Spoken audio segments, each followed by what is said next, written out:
ইবনুল আরাবী ছিলেন একজন আরব সুফি সাধক, লেখক ও দার্শনিক। সুফি তত্ত্বে তার অনবদ্য অবদানের কারণে তিনি শেখ আল আকবর মুহিউদ্দিন ইবনুল আরাবী নামে সমাধিত পরিচিত। আজ এই ভিডিওতে তারই কিছু অসাধারণ উক্তিসমূহ তুলে ধরলাম। ঘামে ভিজলে ভাগ্য বদলায়, আর রক্তে ভিজলে ইতিহাস বদলায়। সত্তার তত্ত্বজ্ঞানের উপকারিতা হলো তুমি জানবে এবং নিশ্চিত হবে যে তোমার সত্তা অস্তিত্ববান নয়, আর অনস্তিত্ববানও নয়। নিশ্চিতভাবে তুমি ছিলে না, আর না তুমি আছো, আর না তুমি কখনো হবে। যে অশ্রু তোমায় কাঁদায় তা তোমার হৃদয়ের পুঁজ দূর করবে। তোমার চোখ দিয়ে যে অশ্রু গড়ায় তা হৃদয়ের বাগানে প্রভাবিত হয়ে ফুলে ফলে সাজিয়ে তোলে। তাদের সাথে বন্ধুত্ব করো যাদের দিনদারি তোমার চাইতে বেশি এবং দুনিয়াদারি তোমার চাইতে কম। শূন্য থেকে এসেছি, শূন্যেই ফিরে যাও। সব সময় মনে রেখো, কুয়াশায় পথ হারিও না, বন্য প্রাণীদের খাবার হইও না। যে বীজ তার খোলস ছেড়ে বেরিয়ে আসতে আগ্রহী নয়, সে কখনো ফলদায়ী বৃক্ষ হতে পারে না। নিজেকে কারো কাছে ব্যাখ্যা করার দরকার নেই। যারা তোমায় ভালোবাসে তাদের এটার প্রয়োজন হবে না।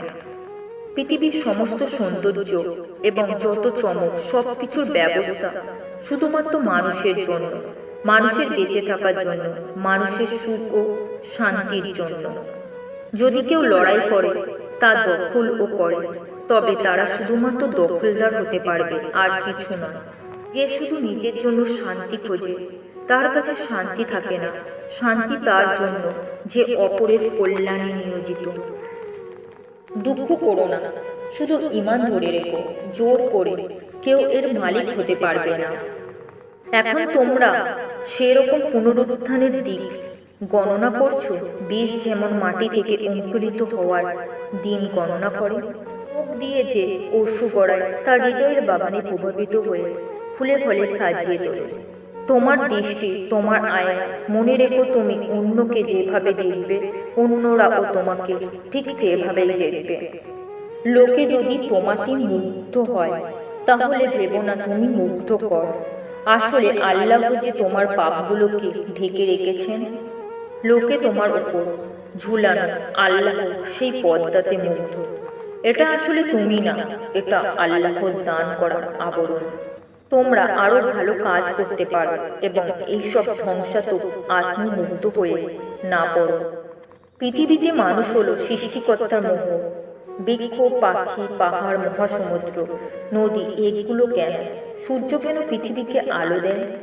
চাঁদ কেন রাতকে মহিমান্বিত করে? সমুদ্রের উত্তাল স্রোত কেন খেলা করে? কেন নদী বয়ে চলে? সূর্যোদয় কেন হয়? কেনই বা সূর্যাস্ত হয়? সবই মানুষের জন্য। ধনুক যত জোরে টানবে, তীর তত দূরের লক্ষ্য বস্তুতে আঘাত আনতে সক্ষম হবে।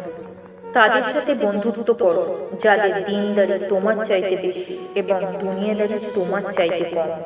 কোনো পুরুষ যদি নারীকে সম্মান করে, তাহলে বুঝতে হবে সেই পুরুষ কোনো সম্মানিতা নারীর পুত্র।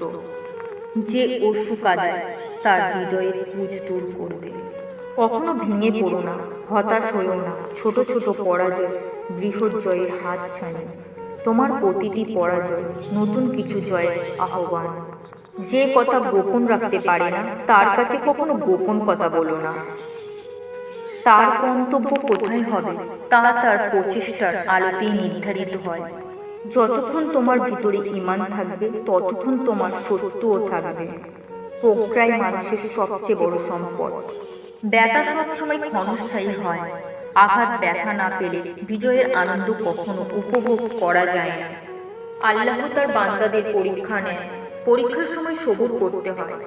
সবুর কোনো সহজ কাজ নয়। যে গাছ ঝড়ের সাথে তাল মিলাতে পারে না, পা ভেঙে পড়ে যায়। আমরা মানুষ শূন্য থেকে এসেছি, আবার শূন্যেই ফিরে যাব। কোনো পাপই আল্লাহর রহমত থেকে বড় নয়।